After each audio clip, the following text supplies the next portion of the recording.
Siapa Amr bin Jamuh ini? Dia adalah salah satu sahabat Nabi yang mulia, yang memang dari dulu orangnya sangat royal.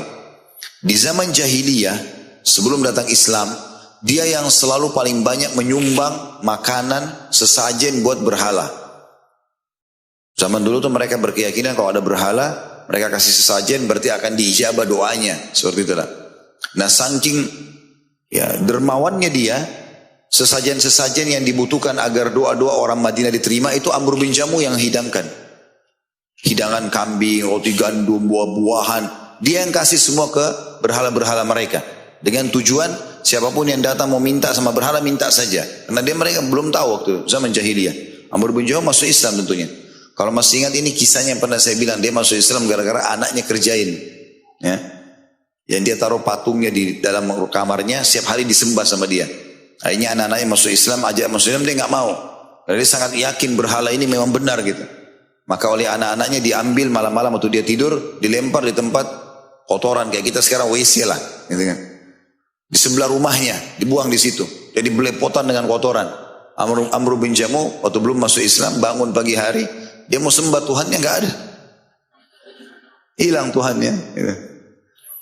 Maka dia cari-cari, dilihat, sampai ditemukan di tempat kotoran itu. Lalu dia bilang, siapa yang buat begini kepada kamu ini?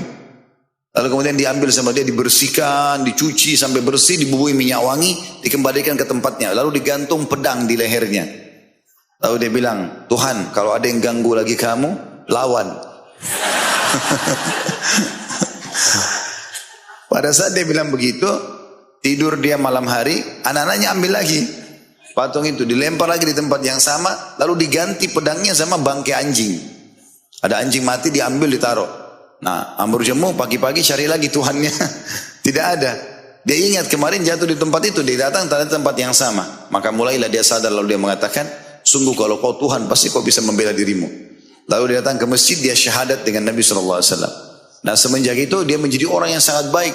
Jadi sedekah yang dia suka kasih untuk berhala-berhala dulu sesajen di zaman jahiliyah, setelah Islam diganti sama dia. Royal, suka bantu orang, termasuk dia membiayai pernikahan Nabi SAW. Nah ini makna kalimat ini, perhatikan. Saya ulangi terjemahannya. Jabir mengabarkan kepada kami, ia berkata, Rasulullah SAW bersabda, siapa pembesar kalian wahai Bani Salamah? Mereka mengatakan Ju'ad bin Qais atau Ja'ad bin Qais. Hanya saja kami memandangnya kikir. Nabi SAW lalu mengganti. Lalu beliau mengatakan, penyakit apa yang lebih parah daripada kikir? Pembesar kalian mulai sekarang Amr bin Jamuh. Siapa Amr bin Jamuh ini? Dan yang kita ceritakan, Amr dahulu berada di atas berhala mereka ketika zaman jahiliyah. Mana di atas berhala, suka mengurus berhala-berhala itu. Kasih sesajen, dia perbaikin kalau ada yang rusak, dia yang buat patung-patung baru gitu, dia rawat tempatnya gitu. Karena dermawannya. Maka setelah Islam, ia menyiapkan jamuan walimah untuk Rasulullah SAW ketika menikah. Dan gara-gara kedermawanannya itu, salah satu atau sebagian pendapat ulama, kan dia termasuk salah satu syuhadanya Uhud ya. Dan dia berdoa di malam hari sebelum Uhud agar Allah jadikan dia termasuk orang yang mati syahid. Nah, Amr bin Jamuh ini secara fisik kaki kanannya pincang. Kalau jalan ada kekurangan fisik. Tapi seluruh orang Madinah mencintai dia. Karena apa? Karena kedermawanannya. Suka sekali memberi. Dan gara-gara dermawan ini dia jadi mustajab doa. Apa yang dia minta kepada Allah, Allah kabulkan. Ya. Di antaranya dia minta agar dia mati syahid di perang Uhud. Ya. Pada saat dia di perang Badar mau ikut, anak-anaknya larang semua. Sampai anak-anaknya datang kepada Nabi SAW mengatakan, ya Rasulullah, ayah kami pincang. Jalan pun agak susah gitu. Bagaimana dia bisa pergi berjihad, berperang? Maka Nabi SAW minta Amr bin Jamuh tidak ikut. Tapi waktu perang Uhud dia datang. Lalu dia mengatakan, ya Rasulullah, saya akan pergi jihad. Anak-anaknya datang, ya Rasulullah, janganlah izinkan ayah kami. Biarkan dia bersama ibu kami, kakinya sakit. Kata Nabi SAW, ya Rasulullah. Kata Amr bin Jamuh, ya Rasulullah, apakah aku harus haramkan diriku masuk surga gara-gara kakiku yang pincang? Izinkan aku untuk ikut. Maka Nabi SAW izinkan dan dia termasuk mati syahid bersama dengan iparnya sendiri. Iparnya bernama Abdullah bin Haram radhiyallahu anhu ajma'in.